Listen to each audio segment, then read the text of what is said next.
Hey y'all, it's Dr. Shamanda. welcome back to my channel. If you are new here, I am a licensed mental health and addictions therapist based out of North Carolina, and I specialize in financial therapy, which is all about helping people understand and heal their relationship with money. All right, guys, so welcome back. If you're new here, I recently did a video about saving, specifically about how I have nine high yield savings accounts. And I wasn't gonna post that video, y'all, because I was like, they're gonna think I'm crazy. They were like, girl, what are you doing with all them accounts? Be for real. Like, what are you doing with all those accounts? That don't make no sense. But I have over 3,000, almost 3,000 subscribers or viewers on that video. So I'm like, okay, you know what? I think y'all get it. I appreciate that. First of all, thank you for watching. If you haven't already watched that video, check out that video first, so this video will make a lot more sense for you. So HYSA stands for high yield savings account, and those accounts they have a higher interest rate. And if you know anything about money, you know that interest, it can either be a good thing or a bad thing. It depends on which side you're on. If you have money or an asset that's accruing interest, that's a good thing, because you're getting money, you're earning money from your money, right? Like, you're accruing money. Now, if you have a credit card or something like that, and you have to pay interest, that's where it is a bad thing, because you're paying more out. So, but in regards to these accounts, when you put money into these accounts, your money is earning you more, right? So you might have $100 in that account, and then by the end of the month, you're gonna have over $100. Whereas most regular accounts, like at regular banks, they pay like a penny or two, maybe 5 cents, 7 cents, something like that. You're gonna get at least a few dollars off of these. Okay, so it depends on how much money you put in, of course, but so I have been in love with high yield savings accounts, and I wanted to not just stop with, telling you guys or encouraging you guys to open high yield savings accounts, but I wanted to use this video to share with you what you would do with them and how you would actually use them. Because I know some people open these accounts, but they don't do anything with them. They just let them sit, and it's like, now you can't just let them sit there. Like, you got to put some money in, but how do you put money in? Where? How often? So let's talk about that, okay? Because at the end of the day, y'all, some of us are new to all this stuff, and at one point we all were new, and I don't try to shame nobody. That's one thing I love about financial therapy, is there's an educational component to it as well, right? And that's what I use my channel for, is as I learn stuff, I teach, right? You guys get to see me apply these things in real life. I'm someone who we can go to my whole backstory, but I'm all about personal finance and building wealth, paying off debt, investing, saving, and all that. And I know a lot of people, like myself, we didn't grow up with this information, and so we're learning, and as we learn, you share, okay? So that's what we're here for. So now that you've opened your account, if you haven't, go find an account open. I just shared my link to my bonus referral. You get a higher interest rate using my referral link. There's only one left at the time of this video, so y'all grabbed them, and shout out to y'all who got one. I'm so excited for you, like, for real. But open up the account. You can use Ally. Some of you guys mentioned you have Ally. I had Ally before, and I think Ally is great, so please, by all means, use Ally. I use Marcus by Goldman Sachs. There's a few other ones, so check those out. Just research ones that you can use. They all have different interest rates right now. They're a little bit lower than they usually are because of the inflation and stuff. But right now, mine is earning or accruing 3.65%, and it's going to be even more with the bonus rate. So that's a lot. Like, that's really high compared to your bank, who I think 0.01%. You see the difference? Yeah. Okay, so now we got to open these accounts. But what do you do with them? First of all, I need you to make sure you give every account a name and a job. Now, y'all already know what mine is. If you watch the video, go back and watch it if you haven't watched it.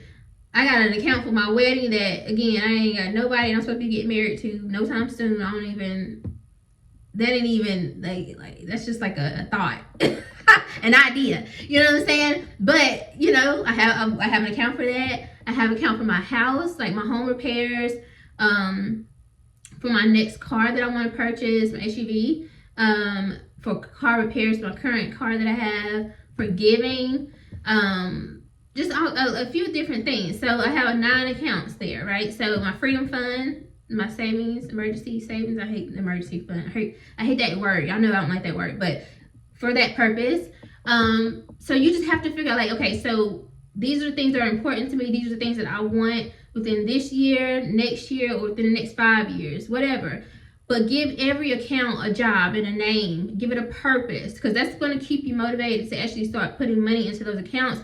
And not only put money in those accounts, but put money in there consistently. So that's the next point, is that once you know what the goal is for that account, you need to figure out, like, what's the timeline. So let's say, for example, if you have a travel account, and let's say you want to go to Jamaica or something in December.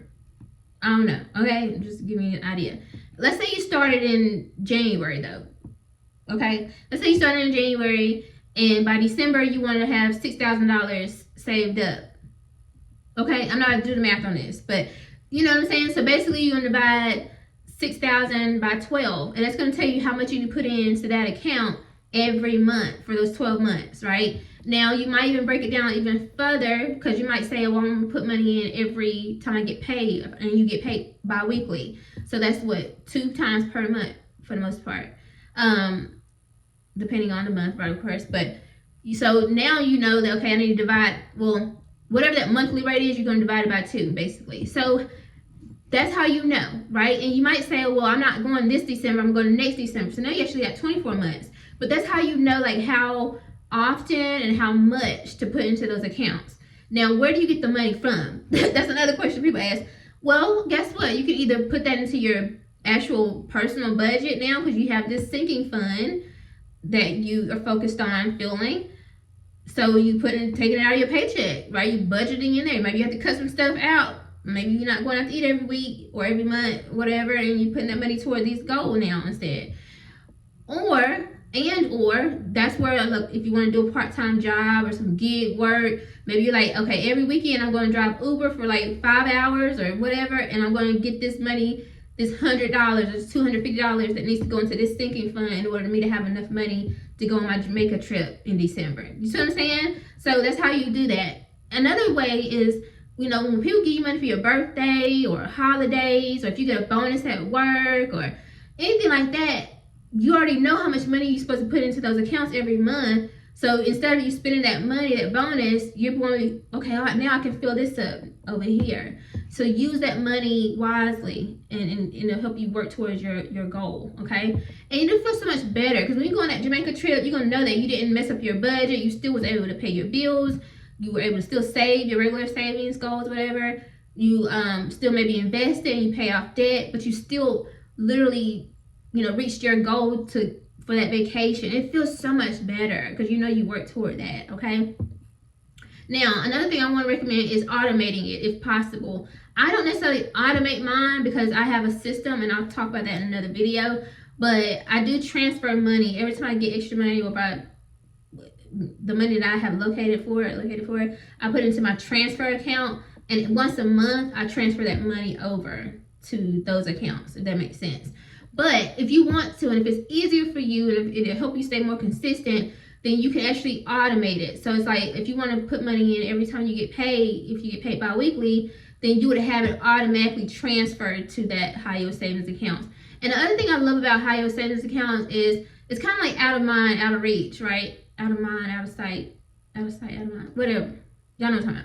So, because those accounts, typically they're not linked to your personal accounts. Like, they're not on your personal, it's your personal bank, right? So, like, let's say, for example, like for me, I use a credit union for my personal accounts and business and stuff like that.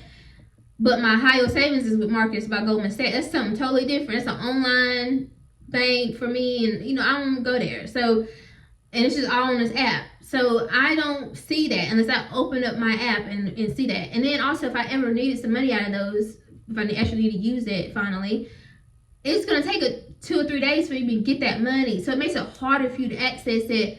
Not impossible, but harder. And that's actually a good thing, because unlike you with your personal accounts, you can just transfer that over right like in the middle, like a second. And now, you know, you spent your money, you spent it. So it makes it harder in a good way. So Yeah, they're separate. Keep it separate, okay? So that is just a couple things I wanted to share about how you actually use these accounts, how you fund them, and how you stay consistent with them. And honestly, y'all, I know there's a lot going on in the economy right now, and some people are probably like, girl, I can't save no money. I'm barely making it. But if you can, okay, if you can, then use these high yield savings accounts because you're gonna get more bang for your buck. I think it's okay to say that word, right? Anyway, everything, people are sensitive about everything nowadays, but I think, yeah, you get more out of it, okay, because you're going to earn money from your money. Your money is going to be making you money and earning you money, okay? So I hope that you really lean into this year with everything going on. Whatever you can save, do it productively, right? Save and make money from your savings. So if you have any more questions about high yield savings accounts, I'm happy to answer those questions. Leave a comment below. Next couple of videos, we're going to focus on debt. So if you are interested in paying off debt, make sure you tune in, because I'm going to tell you how I used one of my high yield savings accounts to pay off $17,000 car, like the rest of my loan on my car last year. So make sure you tune in and see how I did that in 8 months last year. Okay? All right, guys. I hope you like this video. If you do, like, comment, subscribe, share, and I'll see you guys in the next one. All right? Bye.